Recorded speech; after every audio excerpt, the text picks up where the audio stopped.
Hello friends, welcome to சமையல் புதிது. இன்றைக்கி நம்ம வீடியோவில் பார்க்க போகிற ரெசிபி சாதம், சப்பாத்தி, இட்லி, தோசை, பரோட்டா, ஊத்தாப்பம் இது எல்லாத்துக்கும் வச்சு சாப்பிட்ற மாதிரி ரொம்ப அருமையான முறையில் சைடிஷ் ரெசிபி பார்க்க போகிறோங்க. குக்கரில் 3 விசிலுக்கு 15 நிமிடத்தில் கமன்னு ரெடி ஆகிடுங்க. ரொம்ப அருமையாக இருக்குங்க.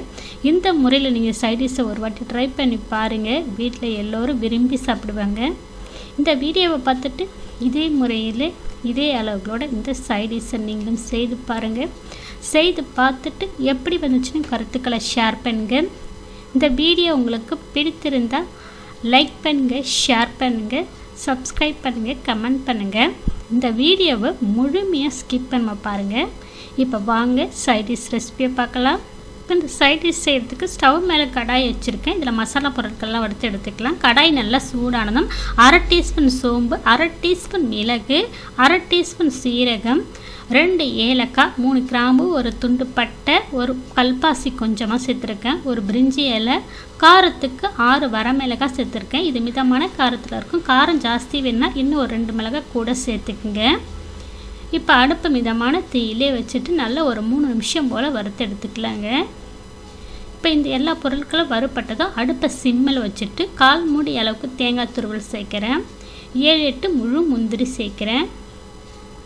இப்போ ஒரு 1/2 நிமிஷம் போல் இது நம்ம வறுத்து எடுத்துக்கலாங்க. அடுப்பை சிம்மில் வச்சுட்டு இப்போ ஒரு 30 செகண்டுக்கு இது நல்லா வறுப்பட்டதும் தனியாக ஒரு பிளேட்டுக்கு மாற்றி ஆற வச்சு மிக்ஸி ஜாரில் ஆறினதுக்கப்புறம் சேர்த்து கொஞ்சமாக தண்ணி விட்டு நல்லா பேஸ்ட்டாக அரைச்சி எடுத்துக்கலாம் மசாலா பொருட்களை. இப்போ ஸ்டவ் மேலே குக்கர் வச்சுருக்கேன். குக்கரில் தாங்க இந்த சைடிஷ் செய்ய போகிறோம். குக்கரில் 2 டீஸ்பூன் எண்ணெய் சேர்த்துருக்கேன். எண்ணெய் சூடானதும் 2 பெரிய வெங்காயம் சேர்த்துருக்கேன். வெங்காயம் நல்லா வதங்கினதும் இதில் கொஞ்சமாக கருவேப்பிலையும் 2 பச்சை மிளகாவும் சேர்த்துருக்கேன்.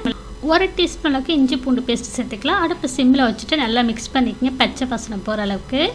இப்போ இஞ்சி பூண்டுடைய பச்சை வாசனை போனதுக்கப்புறம் அடுப்பை மீடியம் ஃப்ளேமில் வச்சுட்டு ஒரு மீடியம் சவுச்சவு சேர்த்துருக்கேன். சவுச்சவு வந்து தோலை நீக்கிட்டு நல்லா பொடியாக கட் பண்ணிட்டு சேர்த்துருக்கேன். சவுச்சவு நல்லா ஒரு 3 நிமிஷம் போல் வதக்கி எடுத்துக்கலாம். இப்போ சவுச்சவு வதக்கணும். ஒரு தக்காளி பழம் சேர்க்குறேன். 2 வெங்காயம், 1 தக்காளி போதுமான அளவில் இருக்கும். தக்காளி ஜாஸ்தி சேர்த்திங்கன்னா புளிக்க ஆரம்பிச்சிருங்க. இப்போ தக்காளி சேர்த்து நல்லா மிக்ஸ் பண்ணி ஒரு 1/4 டீஸ்பூன் மஞ்சள் பொடி சேர்த்து இப்போ நம்ம வறுத்து அரைச்சி வச்சுருக்கோம் பார்த்தீங்களா மசாலா பொருட்கள், அது பேஸ்ட்டாக அரைச்சி வச்சுருக்கேன். அந்த பேஸ்ட்டை சேர்த்து அடுப்பை மீடியம் ஃப்ளேமில் வச்சுட்டு நல்லா மிக்ஸ் பண்ணிக்கலாம். இது ரொம்ப வதக்கணும் அவசியம் கிடையாது. நம்ம ஏற்கனவே மசாலா பொருட்கள்லாம் வறுத்துட்டு தான் சேர்த்துருக்கோம். ஒரு 30 செகண்டுக்கு கலந்து கொடுத்துட்டு தண்ணி 1.5 டம்ளர் அளவுக்கு சேர்த்துக்கலாம். இது தேவைக்கேற்ப உப்பு சேர்த்துங்க. அந்த வீடியோ ஸ்கிப் ஆகிடுச்சிங்க. உப்பு சேர்த்து நல்லா மிக்ஸ் பண்ணி 1 நிமிஷம் போல் கொதிக்க விடுங்க. 1 நிமிஷம் போல் கொச்சதுக்கப்புறம் மிக்ஸ் பண்ணிவிட்டு குக்கர் மூடி போட்டுக்கலாம். மூடி போட்டு விசிலை எடுத்துருங்க. இப்போ மூடியை ஃபிட் பண்ணதுக்கப்புறம் விசில் சேர்த்துக்கலாங்க. விசில் சேர்த்து அடுப்பை மீடியம் ஃப்ளேமில் 3 விசில் விட்டுடலாங்க.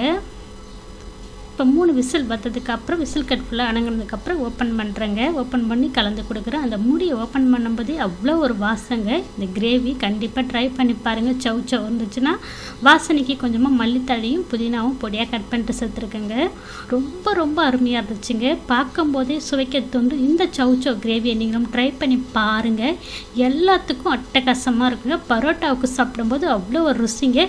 பரோட்டாவுக்கு மட்டும் கிடையாதுங்க. சப்பாத்தி, நான், ரொட்டி, ஊத்தாப்பம், இட்லி, தோசை, சாதம் எல்லாத்துக்கும் இந்த ஒரு கிரேவி இருந்தால் போதுங்க. ரொம்ப வீட்டில் விரும்பி எல்லோரும் சாப்பிடுவாங்க. வீட்டில் சவுச்சவ் வாங்கினீங்கன்னா இந்த மாதிரி கிரேவி ஒரு முறை ட்ரை பண்ணி பாருங்கள். சவுச்சவ் பிடிக்காதவங்களுக்கு கூட இந்த மாதிரி நீங்கள் செய்து கொடுத்தீங்கன்னா ரொம்ப விரும்பி சாப்பிடுவாங்க. இந்த வீடியோவை பார்த்துட்டு இதே முறையில் இதே அளவோடு இந்த சவுச்சவ் கிரேவியை செய்து பாருங்கள். செய்து பார்த்துட்டு எப்படி வந்துச்சு கருத்துக்களை ஷேர் பண்ணுங்கள். இந்த வீடியோ உங்களுக்கு பிடித்திருந்தால் லைக் பண்ணுங்கள், ஷேர் பண்ணுங்கள். நம்ம சேனலுக்கு மறக்காமல் சப்ஸ்கிரைப் பண்ணுங்கள். இந்த வீடியோவை முழுமையாக ஸ்கிப் பண்ண பார்த்ததுக்கு நன்றி. வணக்கம்.